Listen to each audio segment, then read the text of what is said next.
Hello everyone and welcome to Long's Toys. Today we are taking a look at Power of the Prime's Deluxe Class Wreck-Gar. So a couple things. Obviously this guy is a repaint slash remold of the Groove toy that they did, which was in itself, I think, a Big Bad Toy Store, or maybe it was Hasbro.com exclusive, because originally when they did Defensor they included Rook. There was something about Combiner Wars where every combiner had to have one character that was wrong so that they could later make a online exclusive and then sell that to you, so you'd end up buying two toys. It's kind of a genius move on Hasbro's part. But in any case, there was a Groove that was done later so that your Defensor would be G1 accurate.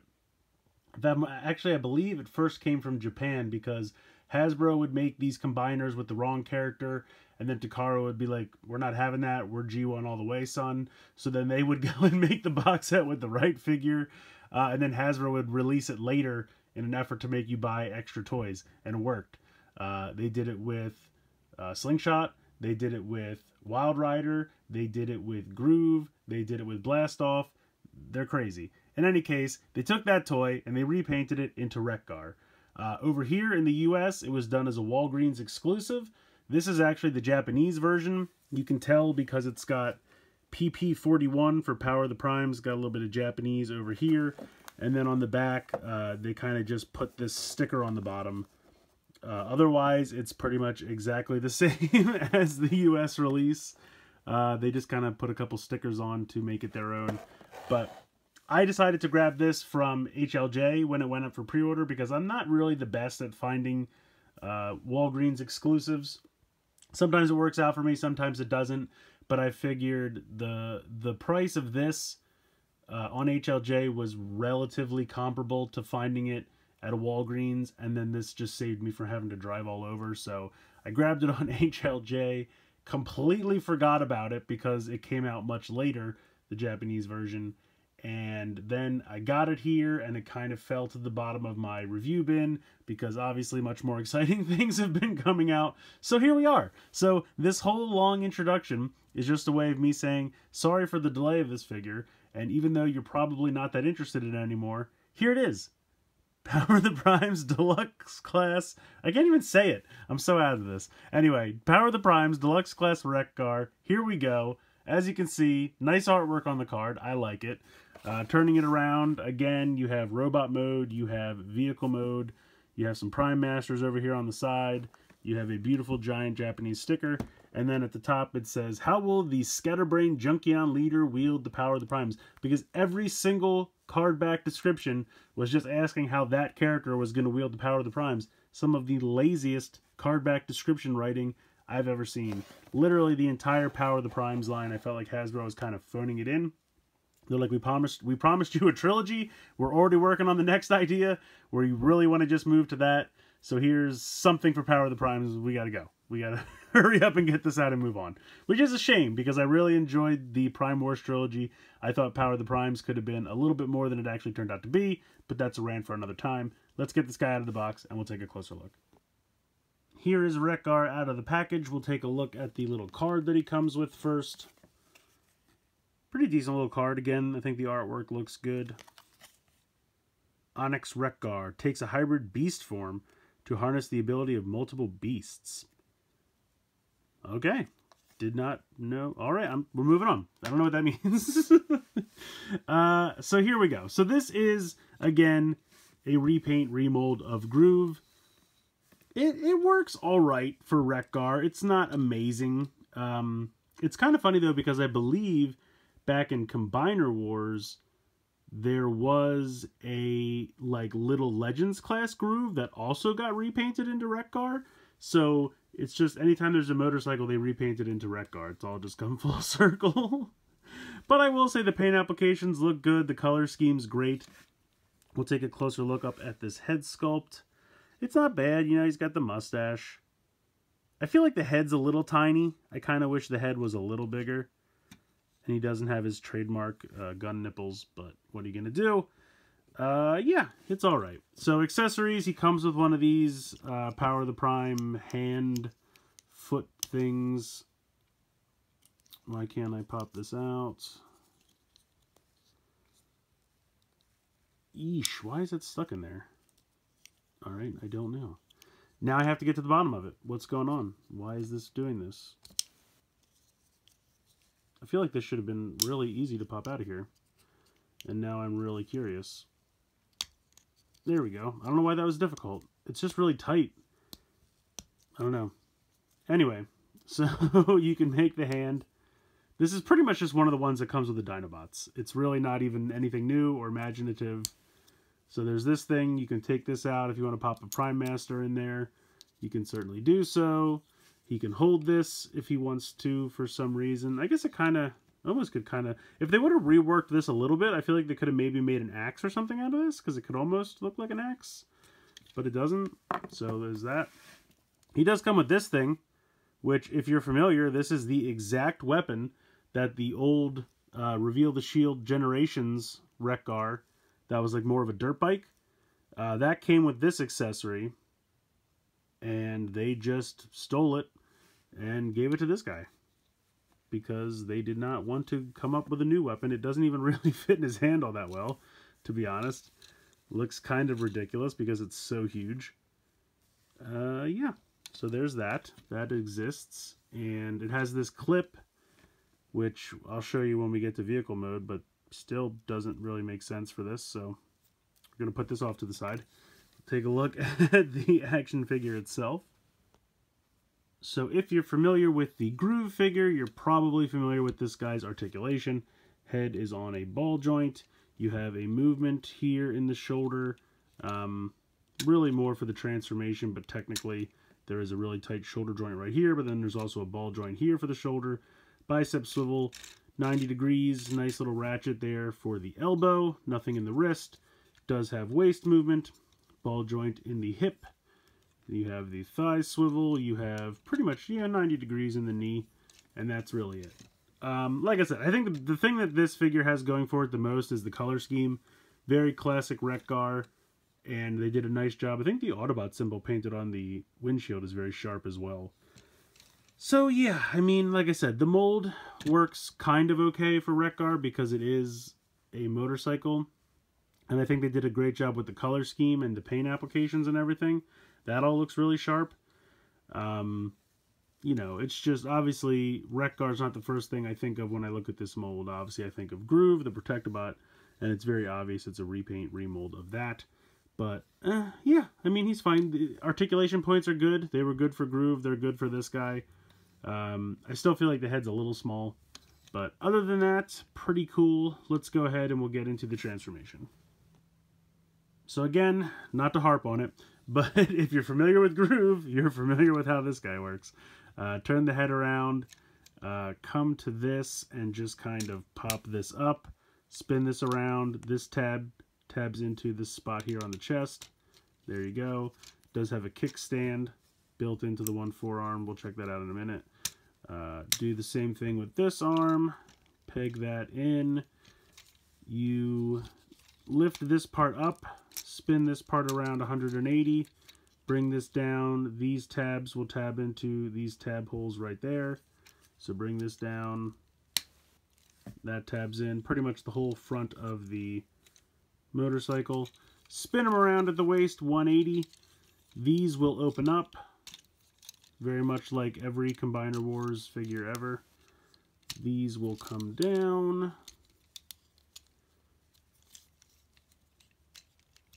You will tab them into each other, and then tab them into, like, right above the waist on the body. And then you just close these up, and then spin the wheel around. Yeah, it's easier if you do it. Spin the wheels around before you tab everything together. Now it wants to be difficult. Alright, let me try this again.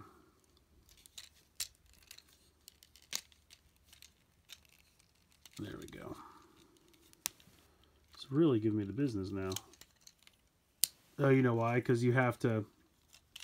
Alright, I tried to go fast and it didn't work, so take your time, kids. Anyway, you have to line up the wheels. They have like a specific pattern. There we go. Are they pegged in now? Now we're all pegged in. Now we're going. I think. Yes. Okay, so there we go. The way there's little like tracks on the inside of the wheels, and you have to make sure like you can't peg the two in together. You have to make sure that they're like this, and then they connect together. If that makes any sense, it's kind of like you can't peg them like this. You have to make sure they're like that so that they go in together. Anyway, here is the motorcycle mode. Again, not specifically wreck car. Definitely looks more like a police motorcycle. Rolls fairly well. Let's go ahead and deploy that kickstand. Kickstand works well. You can take this thing, you can peg it in up top if you would like for some reason. I think it looks kind of goofy, but you can do that. But it gets even goofier than that. They want you to take this thing, which was in no way meant for this mold, fold this like at a 90-degree angle, and then you're supposed to use this weird clip thing. See, back for the old toy, this like fit inside the wheel well, so it kind of like clipped on there, and then it clipped onto a spot, and then this was like an exhaust pipe, and it all worked. I'm trying to remember. I think it was like this went in the back wheel, or maybe it was the front wheel, however it worked, and then this rode along the bottom, or even might have been at an angle, however it was, and this was an exhaust pipe, and it made sense. It integrated into the motorcycle. This one doesn't really do that. This, because it doesn't belong to this toy, doesn't really connect in any way, but what they want you to do, what the directions say, use this weird clip, and they want you to like clip it to the handlebar somehow. I still don't even really know what they're talking about, but it for somehow wants you to like clip this on here, and then like this is just supposed to hang off, like literally something like that. It just looks ridiculous. I mean, I understand they're trying to make something happen, but it just doesn't work. So just put this off to this. I mean, really, the inclusion of this is just lazy, in my opinion, because it barely fits in the figure's hand. It doesn't work with the vehicle mode at all. They literally just were like, hey, it's the end of Power of the Primes. We're trying to beef up the line a little bit. Repaint this motorcycle as Wreck-Gar. That's what we always do. Oh, you know, he has no gun or accessory or whatever, because I believe Groove came with 2 guns that clipped in here on the back, and they looked really good. And obviously they didn't think that made sense for him, so instead of coming up with something new, they just reached back a couple years and grabbed this thing and then just included it, even though it really doesn't work in either mode. So get rid of that thing. It's terrible. Again, you know, you can peg that in there. And of course, this thing does have, you know, leg modes and arm modes, but you guys know how to do that by now. I mean, it's just kind of par for the course. You guys know what's going on. I'm not going to bother getting into that. I really do like the Autobot symbol on the windshield is really sharp. And I still maintain that this vehicle doesn't look bad in this color scheme. I think it looks good. The orange, the red, the brown, the light gray, the colors work well together. So I enjoy, but honestly, this almost look like, just like this, when you can't tell it's Wreck-Gar, almost reminds me more of Afterburner, the Technobot, which they did use this mold for Afterburner as well. So I don't know, but the orange definitely makes me think of Afterburner, even though it's more of an orangish gold or orangish brown color, which is what Wreck-Gar is known for, kind of a bronze, I guess. Yeah, I mean, it doesn't look bad in these colors. The vehicle mode itself doesn't make me think of Wreck-Gar. Alright, so I've started this a couple times. I'm trying to organize my thoughts. At the end of the day, it's not a bad toy. It was a good mold figure for Groove. It's fine as Wreck-Gar. You know, the color scheme I love, because I love Wreck-Gar's color scheme. I wish the head was a little bit bigger, but I understand that's for the Combiner Wars port to the joint to flip around and it has to clear and everything. I get that. But the inclusion of the axe weapon seems really lazy to me. You know, you just reached back and pulled one from the last time you made a Wreck-Gar figure. I guess the whole point is just like, it seems like it's just an easy cash grab. I understand they're a toy company, it's about profit, and they almost always repaint every mold into something because they take the time and money to make the mold. They need to get their money out of it. I get that. But not every motorcycle needs to be Wreck-Gar. Maybe make a new character, or just, there's been other motorcycles throughout the pantheon of Transformers reach back, find a Decepticon motorcycle or something. You know, Wreck-Gar is always kind of your go-to, and I just think it didn't really work for this. This vehicle of, I should say, this style of motorcycle doesn't really work for Wreck-Gar. Including the axe weapon seems really lazy to me. Just all in all, this probably didn't need to exist. It was towards the end of the line. They were looking to pad it out because for whatever reason with Power of the Primes, they just didn't really... I feel like they didn't try that hard. They knew they had to have a third one. They had already kind of done everything they wanted to do in Titan's Return. And we did get a couple good things. The Dinobots and Power of the Primes were really good. I'm not trying to go into Power of the Primes rant, but I guess I am.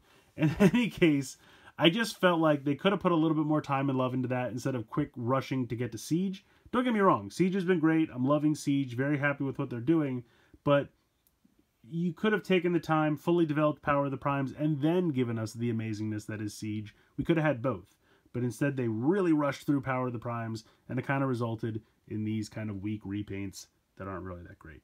So, in my opinion, unless you're like a huge Wreck-Gar collector, if you love Wreck-Gar and you gotta have every permutation of Wreck-Gar, then go ahead.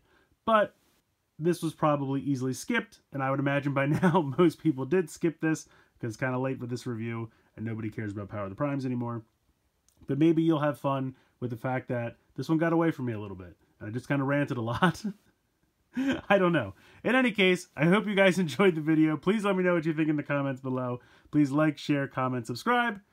And as always, guys, thank you so much for watching.